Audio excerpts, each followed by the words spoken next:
gentlemen, today's webinar is presented by Centre Medical International or CMI. CMI is a premier outpatient clinic located in the heart of BGC. With over 150 specialists on our roster, CMI continues to be here for you for your medical needs such as specialist consultations by phone, video, or in person, diagnostic procedures, and preventive treatments such as vaccinations and checkups. No crowds, no queues, no hassle. CMI is a safe clinic for you and all those who are dear to you.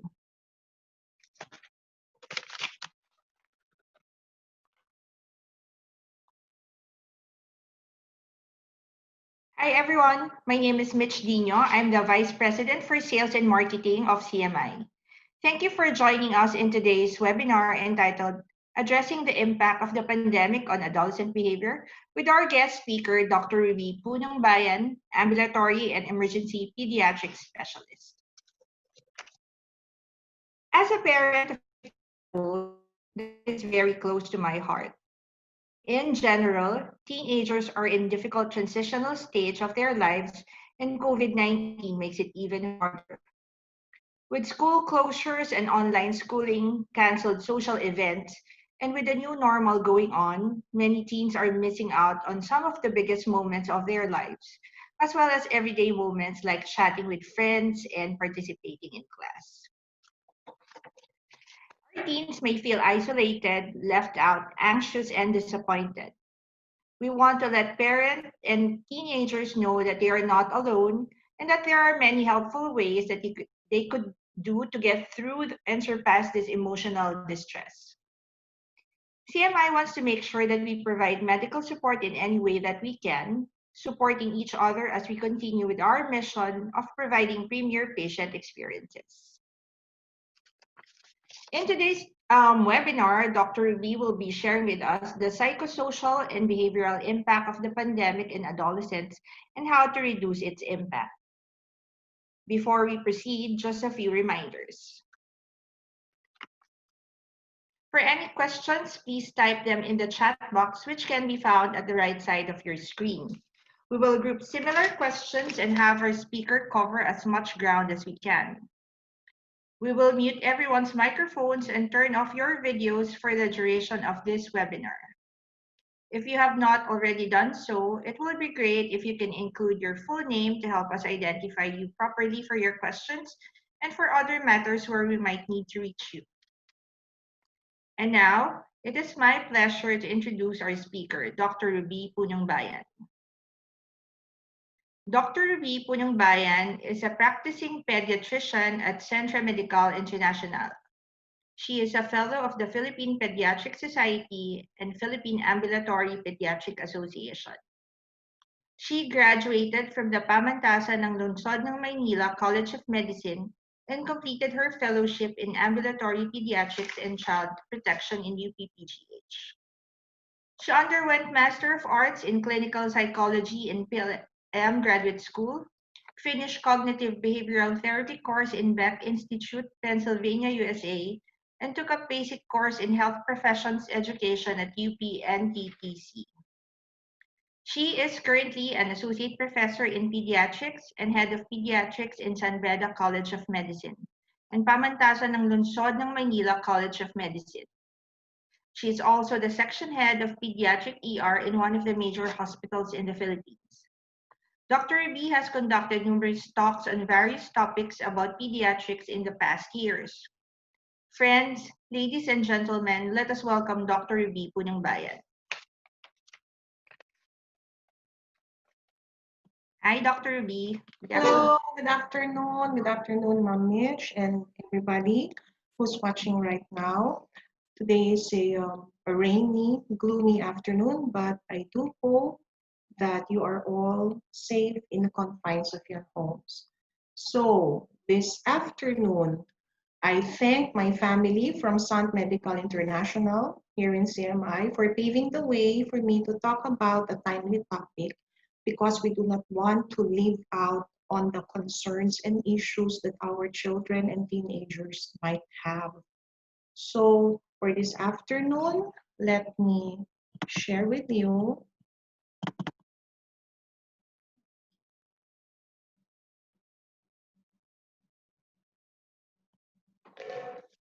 as I talk about the impact of the pandemic on adolescent behavior. Can you see now my slides?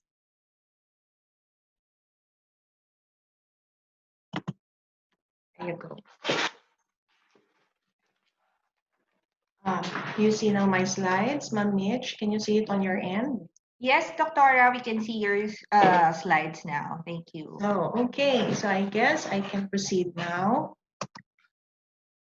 March 2020 was a very dramatic time for all of us as we were ushered in into a new era of combating this unknown virus.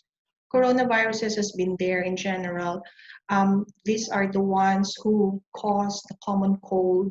We all know that from decades ago. But this one, which was originally termed as novel coronavirus or nCoV, being a new one, and we didn't know what to do. The international scientific and medical community didn't know what to do about it. It's all new to us, and it has really negatively affected all the aspects of society, not only, of course, our health. And we would want to surely find out how it also is affecting currently our adolescents. Okay, so this afternoon, my objectives is for you to understand the psychosocial and behavioral impact of the pandemic on adolescents, and then to recognize the effects, manifestations of the burden of being quarantined, isolated among our adolescents. And lastly, to be proactive in taking up preventive measures to mitigate the consequences of long-term isolation and quarantine among teenagers. Let me start with this figure. This was published in PubMed, okay, and by authors Doctors Dubey and Gosh. This actually theorizes the unique combination of having a public health crisis, being socially isolated, and of course the economic impact it had on each and every one of us. So this supposedly, if you look at your slides, on the right-hand side of the slide, from the onset of this disease now known as COVID-19, there were, from the very start, there were trickles of information, small information that we got from the news, okay, and transferred onto media. In fact, all sorts of and all forms of media. And from there, the international community has shared with us the what is how is it being transmitted, okay, what are the basic signs and symptoms, what can we do at that point, what are the preventive measures, and then we were hoping for a vaccine eventually to come in. Now, to combat the outbreak, on the left-hand side of your screens, of course, the government came in with some rules and regulations that they had to be strict. I remember March 15 was the very first date when we had the lockdown. And of course, we all know that it led to economic fallout. In general, small businesses, small and medium enterprises suffered, and of course the big ones also. And the government, as you well know, have imposed varying degrees, intensities of quarantine, physical distancing, and everything. Because this disease on the central part of your screen has definitely impacted even the healthcare professionals.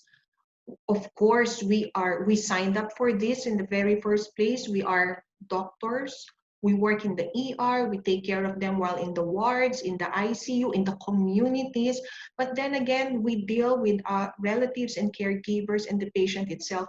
And imagine the psychosocial impact that this disease had on all sectors of society. Okay, so this is how it had been very difficult for the past 5 months or so. Okay. Let me throw you this question. As parents, as my doctor colleagues who may be right here listening in, and you may have some kids or adolescents, what changes have you observed in your adolescents during this quarantine period? It may be behavioral, maybe some emotional changes, maybe. You may type in your answers in the chat box. I'm just curious, so as to jumpstart our further discussion. Do we have some answers, Ma'am Mitch? I think Doctora well here from Miss Judy Mercado. It says she noticed that the adolescents sleep a lot. Well, actually, on my end, I noticed that my daughter changed her sleeping pattern, Mm-hmm. Mm-hmm. and then Miss Christine Perez mentioned that the teens are more irritable now. From True. Miss Maria Paz Irene Bautista, she noticed that the teens eat a lot. And then another one from Miss Lara Cuesta, she noticed also the irritability of her teens or being masungit. Okay, so we do have a proactive audience this afternoon. Yes. I'm glad, I'm glad. And thank you for your answers. True enough, okay, the reason why I'm asking this is that here in our country, we, of course, in the medical and health research fields, would want to see a robust collection of scientific researches. We also want to determine for the past 5 months. But the thing is, we need to still collect all this data. We need to know what is happening in the local setting, because the answers that I got when I did my research for this what came from the international scientific community. And guess what? The research findings among children, I'm talking about the younger ones. True, your answers seem to reflect all of this: reduced appetite, being clingy, sometimes they got irritable, and poor sleep. Obviously, we have issues here of maintaining the usual sleep cycle. Okay? And for the teenagers, now, here are the stressors according to the UNICEF Asia Pacific study done on May 2020 and published again in PubMed. Here are the stressors. Adolescents, monotony, feeling of boredom, of course. This is the feeling of social isolation. Number two, concern, lack of face-to-face contact with classmates and friends. Remember, we were still on the latter portion of the past academic year, maybe the middle, the third or fourth quarter during March. And imagine that we had to cut the school system had to be interrupted because of the quarantine that was imposed by the government. Of course, our teenagers have felt disappointment, lack of enough personal space at home. Sometimes there's this interesting study by the UNICEF also that they found out that because you are confined within the physical space of your home, now there has been escalating hostility among family members, among siblings, parent versus anak, okay, among siblings. Sometimes they found themselves, arguing, bickering about the use of TV, the use of gadgets, what to eat, who will go down to get the to to take care of the garbage, who's going to meet the grab guy to get the delivery items. So all of these have been experienced locally and internationally. And also, even our teenagers were very perceptive to feel the family financial losses and adjustment difficulties leading to anxiety and depression. Now, let me just emphasize to you, among our teenagers who may have been manifesting anxiety or anxiety disorder itself, let me just spell out to you the difference. Sino ang may anxiety and who are having anxiety disorder?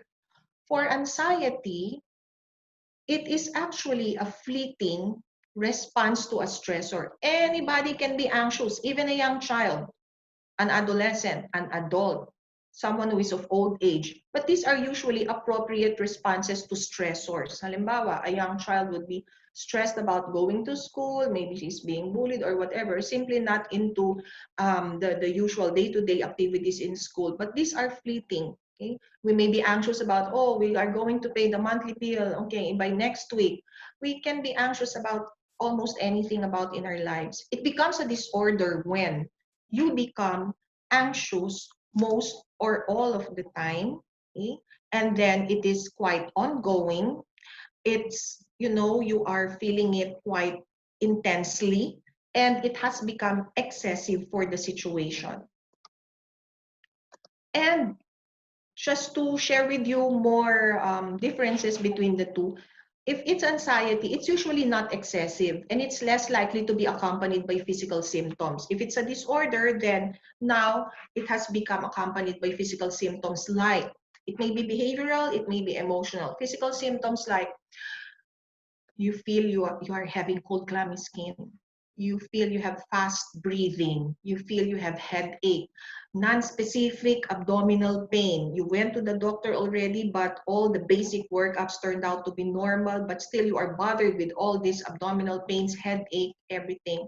And it has become really significant health issues for you. You have a feeling of being disconnected from reality. And it can interfere significantly with life, then that is now a disorder. To be strict about it, at this point, we don't want to label, oh, I think my child has anxiety disorder. Okay, of course, this has to go through proper investigation.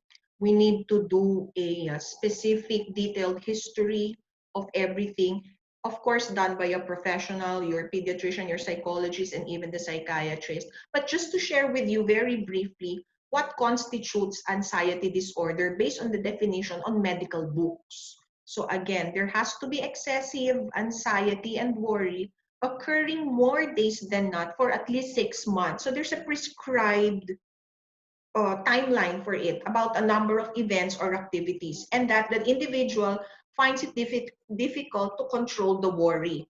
And also in this definition by the book, we have to identify 3 out of the 6 symptoms, which are, dapat may 3 out of the 6, being restless, you feel easily tired, there's difficulty concentrating, you are really irritable, there's muscle tension and you feel it, and then of course the sleep disturbance, the difference in the time that you spend sleeping. Now, back to back or hand in hand with anxiety can be signs of depression among our adolescents as well.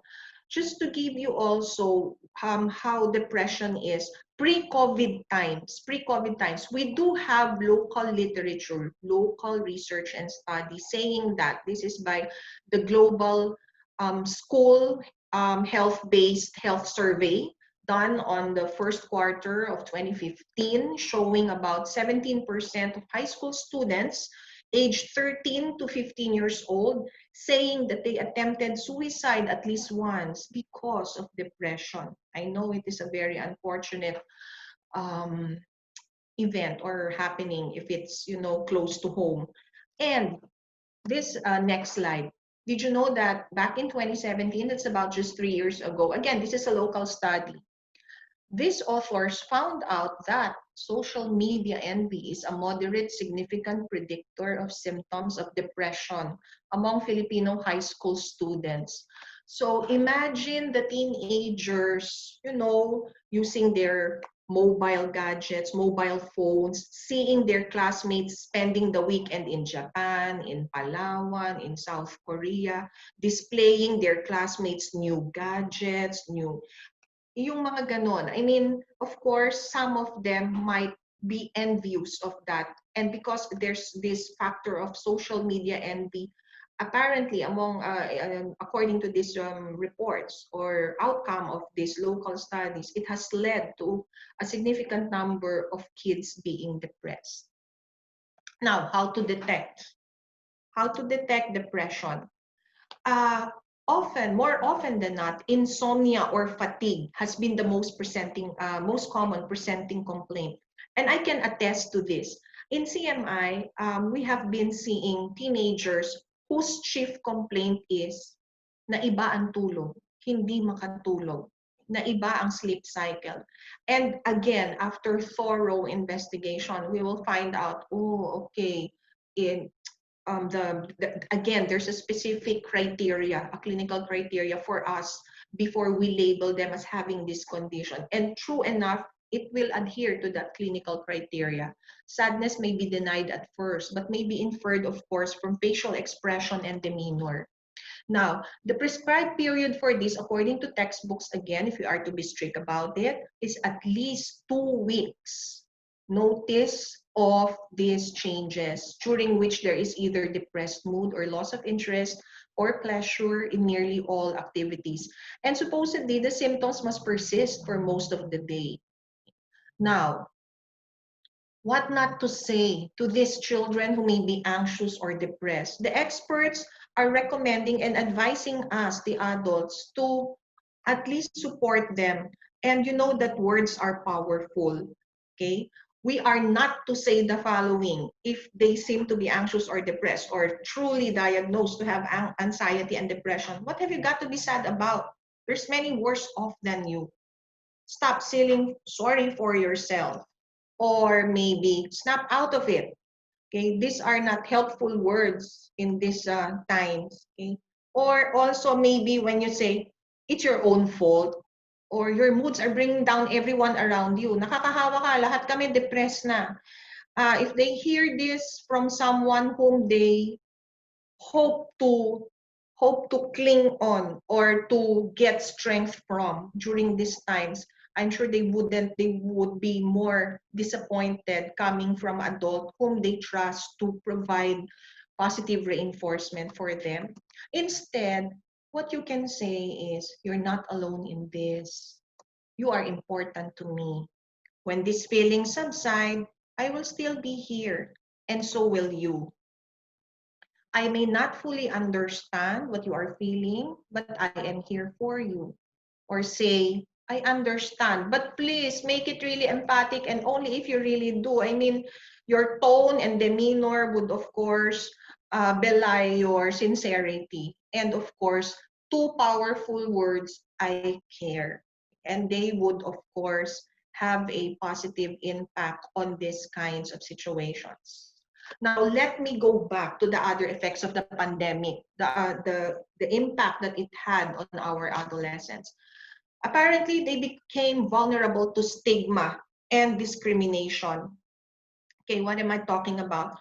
Imagine when they are, let's say that they live in a condominium or maybe in a village or subdivision, and then there's this group of DOH people or the LGUs coming in because they identified that this particular father was positive for COVID swab, and then they had to check all the other family members who may be exhibiting symptoms for COVID, and they wanted to transfer them to another public health facility or quarantine facility. And then they would say, uy, naku, ayun, dito, the two houses across from us, the family members, all of them were apparently COVID suspect. The father tested positive indeed. So there's stigma for that, and they fear for that.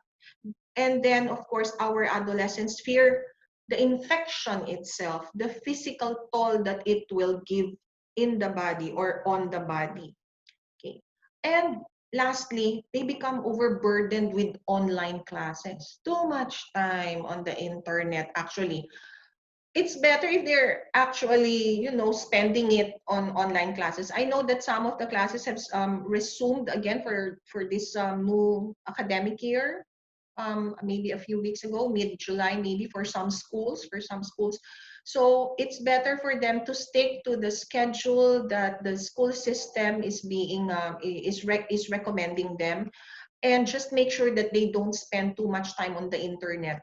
Let me share with you some emotional symptoms of someone who is addicted online.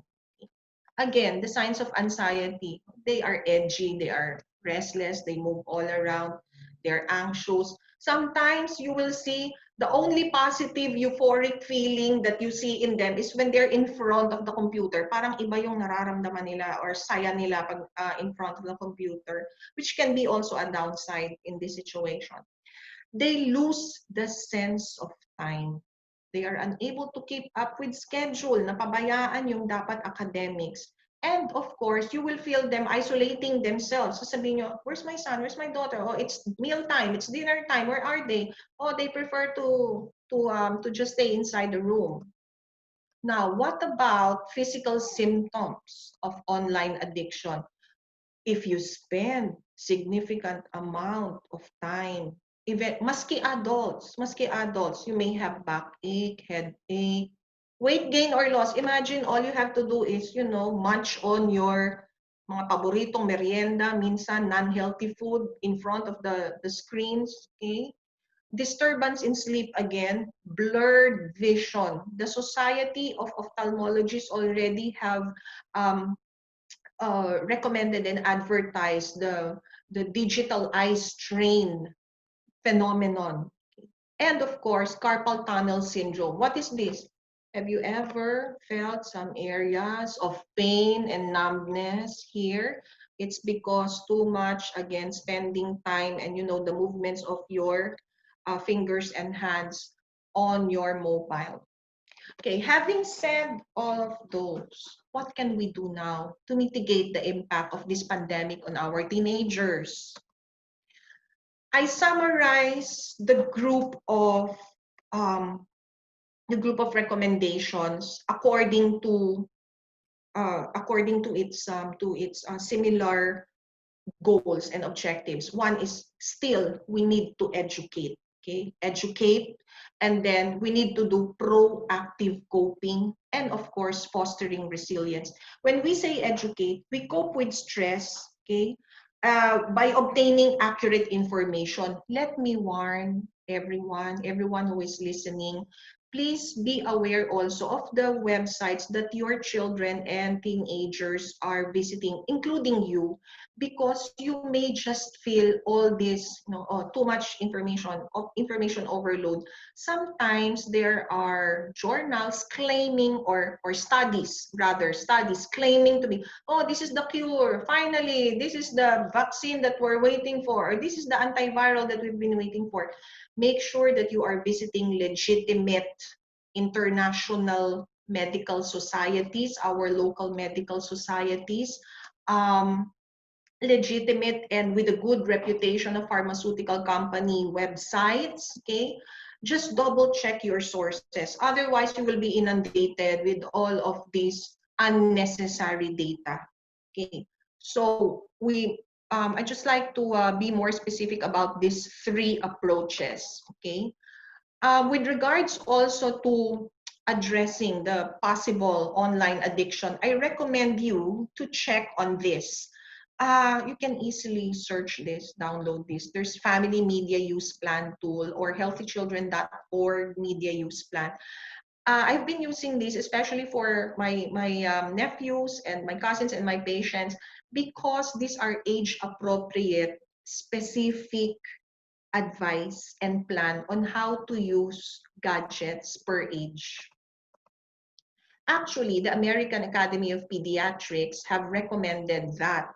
And also, this has been adopted by the local counterpart, our Philippine Pediatric Society. 6 years old and older, you should place consistent limits on the time spent using media. Make sure it doesn't replace adequate time for sleep, for physical activity, and other behaviors essential to health. In fact, they are staunchly recommending that less than 18 months old, no use of gadgets. Less than 18 months old, that's their recommendation. Okay. Now, for the 2 to 4 year old group, not more than 1 hour. Minsan nga tayong adults, di ba? Minsan 3 hours, 4 hours, I don't know, Netflix. Maybe we're trying also to, spend some time with, we just want to look for other things that we can do also. But in reality, what it does is, what they actually recommend is for the 2 to 4 year old to really limit it to 1 hour. And of course, if they're 6 years old and older, you talk about it. You as parent place consistent limits on the time using the media. You designate media-free times together, like dinner. Please, no gadgets on the dining table. This is chika-chika, bonding moment with the family members. As well as media-free locations at home. You can say that, oh, no gadgets in the bedroom. I know some families, I know some parents who would just allow their kids to use their gadgets while they are all together in the living room. That way, they can also monitor somehow the duration that their child is spending on the gadget. Have ongoing communication about online safety. you know that there are now prowlers, predators, sexual predators in the net. We don't want our children to become victims of this. You should monitor children's media content. Find out, makialam, what apps are used or downloaded. No screens 1 hour before bedtime, especially the ones who, pag halimbawa, ano ba yung mga online gaming nila? My mind is going blank right now. But yung mga ginagawa nila ngayon, may mga kalaban sila even abroad. Okay, so when they spend too much time, too much energy, yung physical activity, hindi talaga sila makakatulog kasi the stimuli being given by that game or those kinds of games may definitely affect the sleep cycle. Now, how to avoid internet addiction? Together as a family, why not have a hobby or an interest that does not involve the internet? You as parents can, maybe you, yung parents, when you were younger, maybe you have board games like, I don't know, Scrabble, Monopoly, then time to get it out again from your cabinets and then teach your children how to play this with them. And this would be a fun time for them. Help with meals and other chores. Please also, lalo na yung mga, the teenagers, they should be responsible enough to fold their own laundry, their own clothing, do some work at home. You just assign chores for each one of them and plan family nights for meaningful bonding time. Now, some tips for the youth. You know what? For this portion, I recommend you to visit CDC, Centers for Disease Control also, and UNICEF. They have good tips for this. So I got this from those sites. Staying safe online during the pandemics, here are tips for the youth. You check the privacy settings on all of your social media accounts. And this goes also for adults, for us, for everybody, especially so for our children and adolescents. If they say the older people use Facebook, the younger ones use Twitter, Instagram, Snapchat, whatever. So on the left-hand side part of the screen, that's a close-up picture of an Instagram account. It shows you on the upper right-hand part, if you look at your mobile phones, in the Instagram interface, there are 3 short horizontal lines. And then when you click that, it will lead you to the page saying privacy account. So all you have to do is move the tab or make it private account. Dapat nakaganyan sa atin and sa mga anak natin. And for Facebook, of course, it's a general interface niya. You can also click on the privacy setting there and then make sure that it is indeed private. You can also choose to ensure that your posts are only seen by friends, okay, not actually public, unless you're, educating someone or you're maybe in the media or, or in the health professions that you need to share some legitimate, credible information, okay. Some more tips. When using any applications that use video, sana wag nyo nang ilagay yung location. It should not be identified. Again, these prowlers and predators take advantage of that. Next, be extra careful of how you communicate with your friends online. Hurtful words, insulting someone, this can go back to you. This is not the time to exchange words like this. Meeting new people is part of the attraction of being online, especially for our adolescents. But when in doubt, when you're adolescent, or tell them, if you have this gut feel, the instinct that something is wrong, something is not right, konting doubt, kahit konti lang, block the person, speak to a trusted adult about your concerns. What else? I emphasize that you delete, block, and report unwanted messages, photos, and videos. If anyone online asks you to do something that makes you feel uncomfortable, no. That's a bit, say no. End the conversation immediately, block the person. you can report this to the platform itself, or for international usage, you can also report to Internet Watch Foundation or Cyber Tip Line, okay, for these unfortunate incidents. Deepen your friendships and relationships during this quarantine time. Explore new offline hobbies or do things you usually do not have time to do.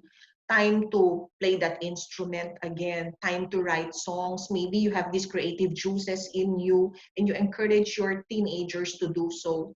Think about how you can be more creative online. Some of you will be surprised, many of our adolescents would, want to go out in the field and help us out. Did you know that back in March to mid-April, di ba halos, I mean, all about COVID-19 and everything, kasi hindi pa namin alam, the international community, scientific medical community are grasping at straws. We are just, sharing information from one country to another as to the regimen of medications to be used for admitted patients. Did you know that one of the preventive measures, sabi nga nila, oh, wear a mask, and a face shield maybe. We are very grateful for this group of high school students who went out of their way to give to the private and public hospitals yung mga homemade masks. Okay, so they are into this. They are into altruistic volunteer activities. Why not support them or encourage them to do so? Now, for proactive coping, we should maintain familiar routines. I know it's hard. Ako, nahihirapan, okay? I know it's hard. It's a great challenge nowadays. But we still have to maintain some semblance of what we have been doing. Kaya nga dapat meron pa rin, lalo na with the advent, with the resumption of classes again, we are highly recommending that they stick to the schedule given by the teacher. And then, of course, interspersed with leisure time, nap time, and then some family bonding in the afternoon or maybe during dinner time, okay? That really helps. And then, again, obtain accurate information. Let me reiterate. Do not fall prey or do not believe agad-agad yung mga ibang claims. You have to ask a medical expert. You have to ask from medical communities. We are all available now. We are doing telemedicine, teleconsult, because you may be misled with some medical data or some groups of people who may be, showing some data that are really unfounded. Physical activities and relaxation techniques. Okay, for that, let me say this. Halimbawa, let us do this together. Kailangan natin to lahat. Physical activities and then share it with the other family members. You can do the Superman relaxation. How do we do that? I hope you will follow me with this. Superman relaxation. Insert your hands to the opposite side of each armpit. It's as if nakaganon. Inflate your chest and tense your arms. Okay, inflate your chest, tense up your arms, and then your chest and back as much as you can. Yung parang naninigas na ganon. Hold on for 3 seconds. 1, 2, 3. Relax. Exhale. Do it again for several times, 5 times. Tense up your muscles, tense it up voluntarily, and then relax. So these are some muscle relaxation techniques. And you can also do the, when you make your face ugly and then tightly close your eyes.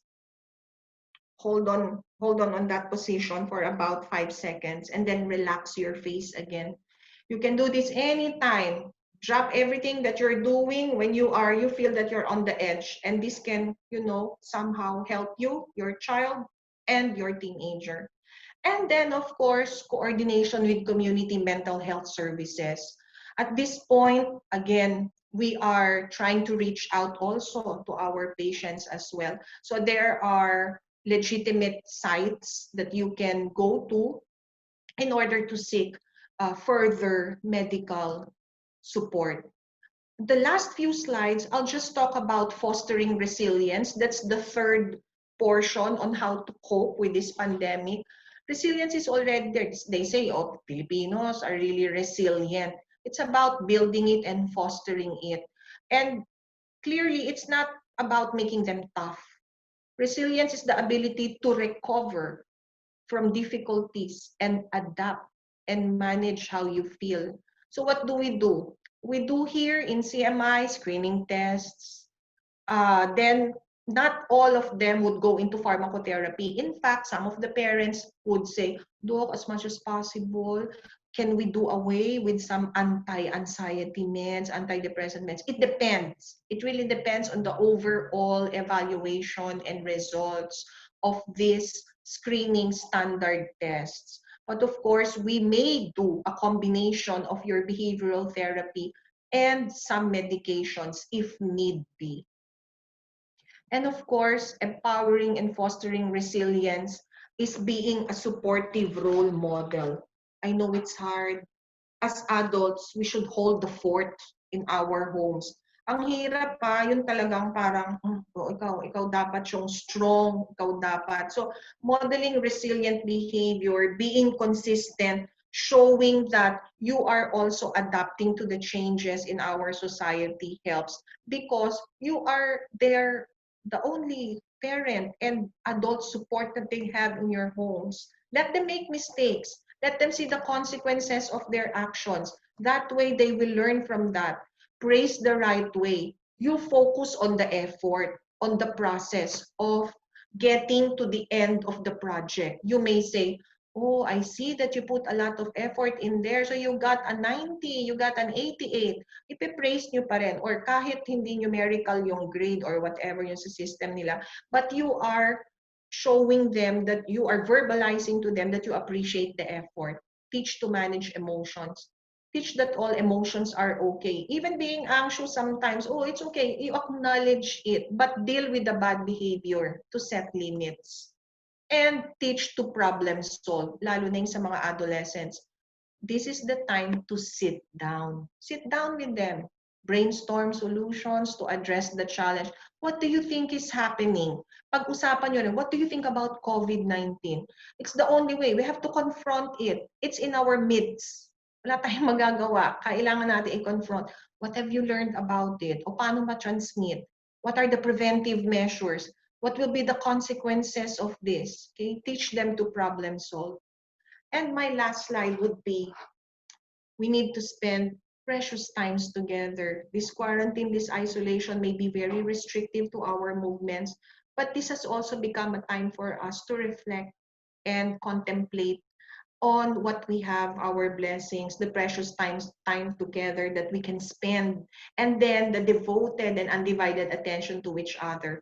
And most of all, look after yourself as the parent, as the adult, as the aunt or uncle. Look after also your mental health and yourself. And with that, okay, I end my discussion with you. So I would just like to say that fostering resilience, being proactive in your coping, and sharing positivity among others, and of course, staying safe would be the key to survive this pandemic. With that, I thank you. Good afternoon, everybody. Thank you so much for that very enlightening talk, Dr. Ruby. I've learned a lot as a mother. So I guess we have a few questions from our audience. For those who have queries, please feel free to type your questions in the chat box or in the Q&A box. So, Doctora, I have here already a few questions. So the first one from Miss Cheryl, she was asking, how do you control a teen who is always inside his room? So I think she's asking, how can you implement these suggestions if the teenager is always inside their room? Okay. Yung mga ayaw lumabas talaga. Yes. Okay. Wait, let me see. I have to click this first. Stop. Okay. So, if your teenager doesn't want to go out of the room, okay. I've done this before to my own teenage nephew. I locked the room. I well, alam mo yung chinempohan ko na these are some drastic measures for this problematic situations. I have to really talk to them straightforward. If you don't go out of there, okay, itong mga mangyayari, itong mga consequences na ganyan. Okay? So, kailangan, syempre magsi-CR din yung mga yan. Nung nag-CR, nila ko yun. Tapos nag-usap kami, nag-one-on-one. What I'm saying is, sometimes, in order to be firm, you also have to do some firm physical solutions. You know what I'm saying? So, it's To be strict also. really a challenge. Oo. Pero yung what was the outcome of that with my with my nephews? Well, it worked. It worked. So I just got his attention because it's like they were hypnotized with whatever they're doing inside their rooms, hypnotized with the screens, with the gadgets. So I just got his attention. Hey, look at me. And then I have to talk to you. Okay, so far it worked. Again, applying drastic measures for problematic situations sometimes may be really needed. Okay. We have another question here, Dr. Ruby. What is your advice to parents who are currently working or probably who are working from home? How can they assist their kids in the online classes nowadays? Oh, let me ask also that's a very good concern. Let me ask also these parents who may be working from home. When you say working from home, are you also following a rigid schedule, like working like 8 to 3, 8 to 4? Because that would spell the difference between the amount of time that you have to sit down with your child who is also studying from home. So maiiba let me just discuss the possible two options. For those parents who are working from home following a rigid schedule, like I have to be here on the laptop like 8 to 12, 1 to 4, 1 to 3, whatever. Rigid. Yung sa parent, and if that is the situation, then clearly it would be physically impossible for them to, hover over their child while the child is also attending to online class. So with that, okay, the parent should just explain to the child, see, I'm also working from home. You are working and studying from home. We are on the same boat, but I will give you a time that we can discuss your whatever questions you have, or you fail to ask your teacher, or you might be having problems reaching out to your teacher. So give time for that. Let's say hindi naman siguro kakain niya ng lunch break ng 1 hour. I mean, during lunch break. And of course, that's also your lunch break from doing your routine home or your work from home. So what I'm saying is, spend some time during the lull time. May break time yan eh. And then look into, what was the English activity all about? What was the science activity all about? Let me see. Kumusta na? For those who are working from home but not following a rigid schedule, not required by the company to follow a rigid schedule, these parents might be more flexible in supervising, physically being there while the child is online studying. Okay, thanks for that. Doctora, there's another question here regarding semblance of normalcy that we want our teens to still experience. What would be some examples of this? Would you say going out for a drive so that they can also see the outside world? Was that a good example? Okay, it may be a good activity actually for everybody in the family, for everybody's sanity actually. However, this particular technique or approach will be limited by whatever the government is implementing right now, depending on the level of quarantine. I know baka kasi there may be some restrictions on passing through boundaries of provinces. Like you may be asked to present a health certificate or something. Depende talaga kung general quarantine ba yan, modified enhanced, so depende. But I know some families who are friends of mine, some relatives, some friends, and some patients who have tried this when the restrictions eased up a few weeks ago, a month ago. Diba, nung bandang June, the restrictions eased up konti. They drove, but actually they did not go down. They just, they just went to Tagaytay or drove to Bulacan or drove to Tanay Rizal. Umikot lang talaga just to get a fresh breath of air. Yun. So it will be related to how our government is setting up restrictions at the moment. But sure. For as long as you still, ako, I would highly prefer that you, among yourselves, kayo kung nasa sasakyan, you still wear that mask. Some would prefer also with face shield. And then they don't go out. They just eat. Alam mo, nagbabalot lang sila ng sandwich. Parang semi-pseudo picnic. Alam mo, sandwich and some drinks. Tapos umikot lang sila. Tapos go back to their homes ulit. That's it. Okay. That's how we are dealing right now. And then I have some questions also regarding the mental state of our teenagers. There's a question here. How do you handle hopelessness when there seems to be no end in sight? Yeah. That's a tough one, not only for teenagers, but for adults as well. That really is a tough one. Truth be told, we've been getting some cases in the ER, as I also work in the emergency rooms, of, having, I see my adult emergency medicine colleagues dealing with suicide attempts, actually. Yun na, no, at the far end of the spectrum. And some adolescents naman na talagang depressed. Pag ganoon kasi talaga, kapag meron ng shout out for helplessness, feeling pessimistic, there's pessimism and darkness all over, then I believe that is the right time, no, na to seek actually psychiatric help, mental health professional to address this. It will be very hard for the adult, for the parent to deal with that just by herself or himself. Kayo lang at home. You need someone, a mental health professional to guide you. And again, marami naman tayong telemedicine or teleconsultation platforms for these particular problems. It's hard. Pag ganun talaga, papasok talaga, may intervention ng mental health professional. Okay. And then there's a question here. Can you recommend some natural ways to help teens who have difficulty in sleeping?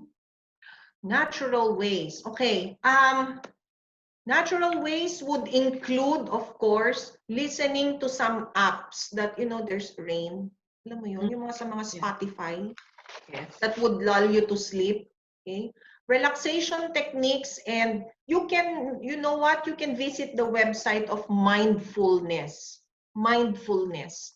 Yung being present at the moment, your concerns are only for the moment. If you feel that you're already on the edge, whether you're a teenager, for your teenagers, or for yourself, mindfulness, relaxation techniques, andun yun. Tapos yun nga, yung listening to, the sound of rain, the sound of waves, these are all natural.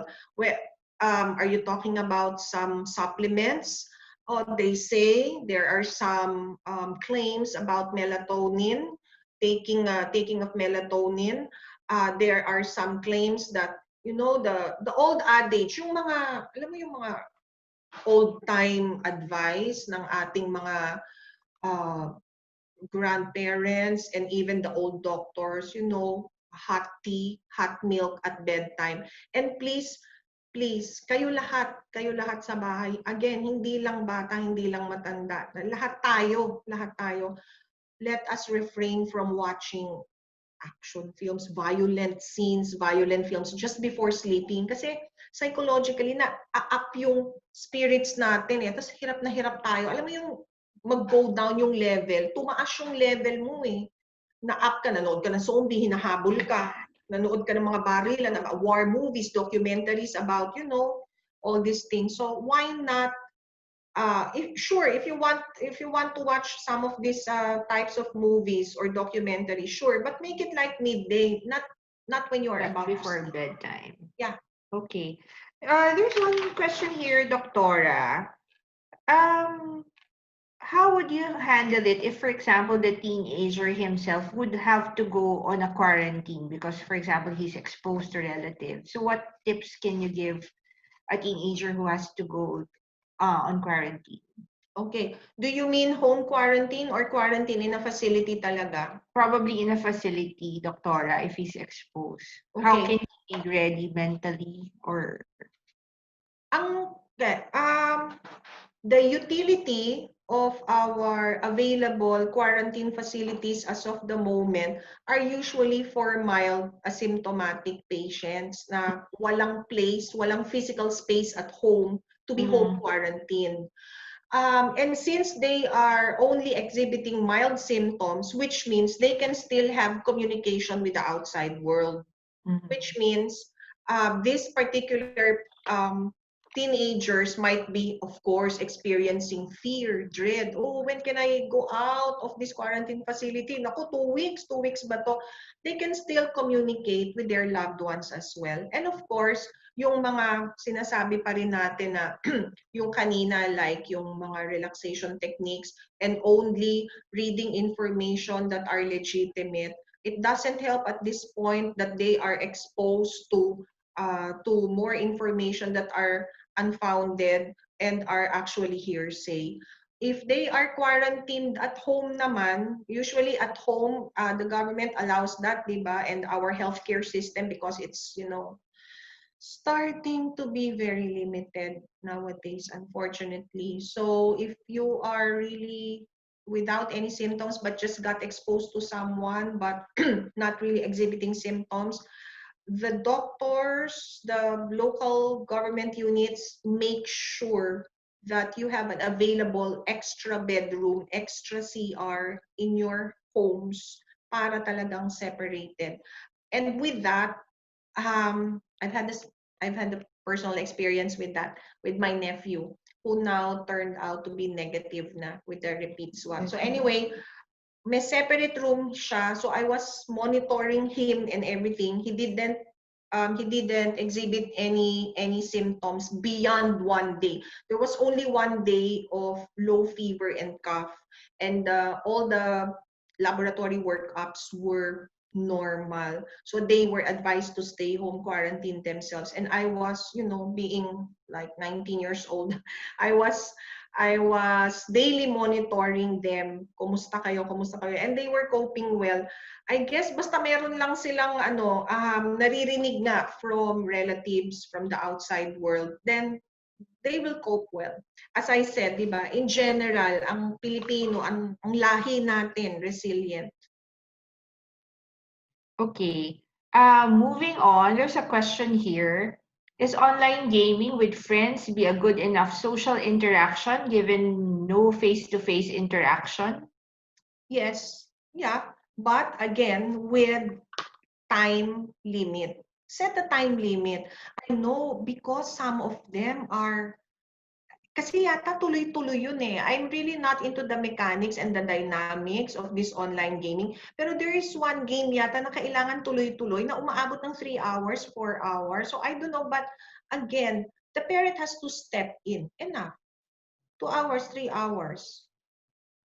You have to Okay. set limits. But sure, short of having face-to-face interaction with their peers, classmates, friends, kapitbahay, sure, because that way they get to.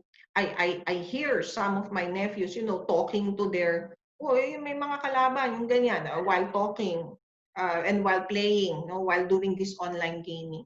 So, but again, with limits. With limits. Okay. I think we're down to our last two questions, Doctora. So there's one question here. It says, some of my son's friends are already allowed to be social, but I don't feel that it is safe yet. What can I do to help my son? Because it's a point of stress and contention between us. Oh, okay. I understand that. Who is allowing the others to socialize? The parents themselves, no? I suppose, I presume with that question. Kumbaga yung ibang parents, inaalaw na yung Ina-allow, iba. yes. Ganun yun. Oo. But you have to make a stand. Explain that it is not safe yet. They have to look at the larger picture. What is happening around us in the community is, in truth, we are still having a dramatic increase of cases around us.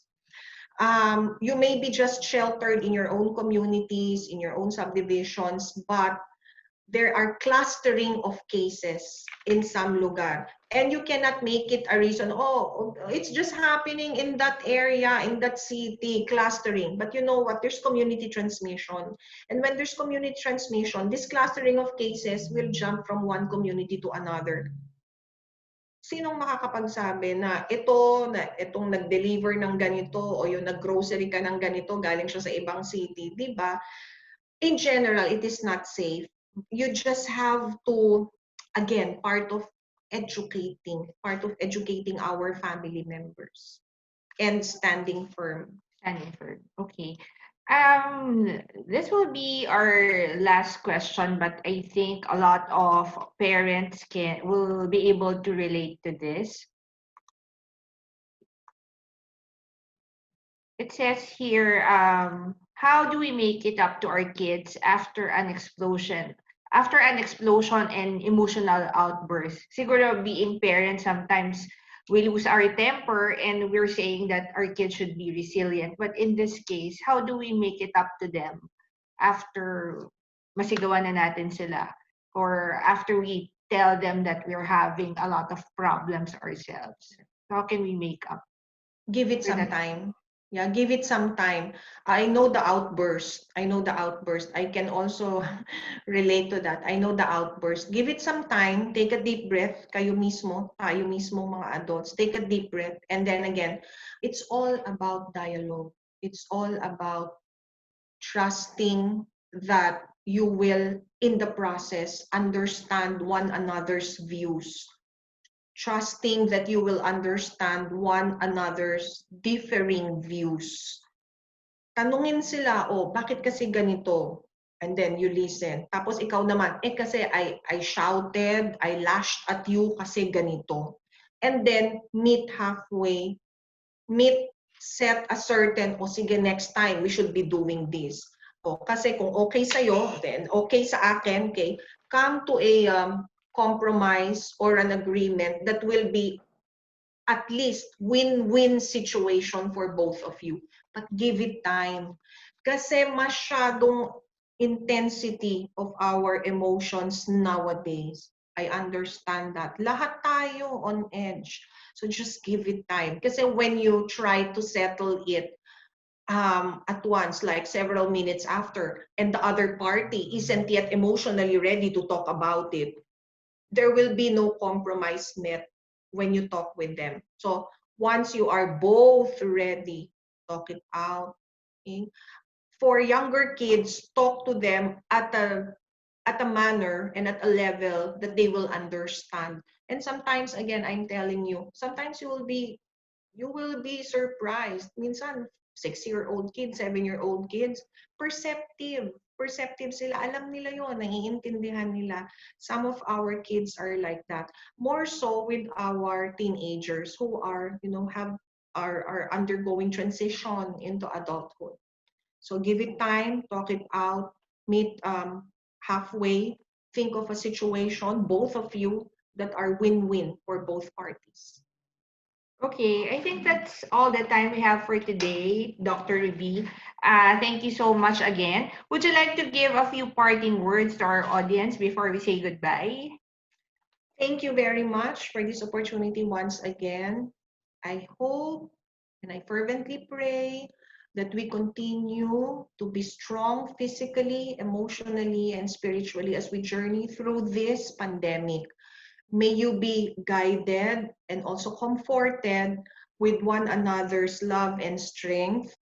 And I just like to emphasize our top 3 preventive measures while waiting for the vaccine: physical and social distancing, wearing the mask properly, covering the nose and the mouth, and of course, washing your hands regularly with soap and water, minimum of 20 to 30 seconds.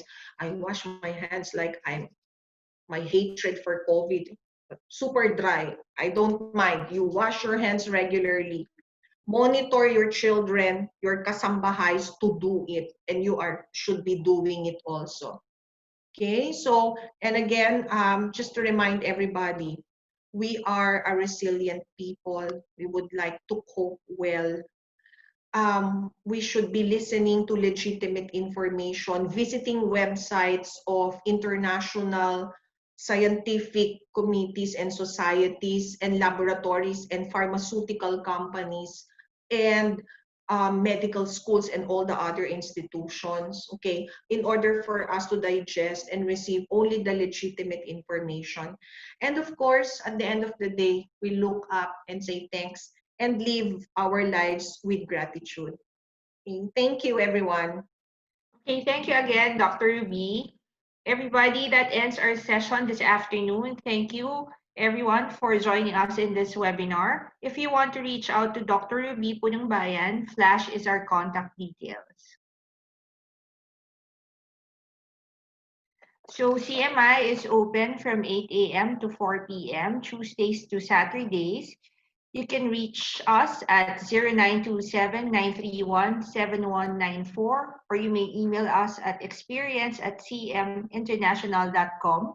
We are located at the second floor of Ori Central, 31st Street, corner 9th Avenue, BGC. We also have our Facebook page, facebook.com/cmi.care, and you can check our latest updates there. So thank you, everybody, for joining us. Stay safe and have a good weekend.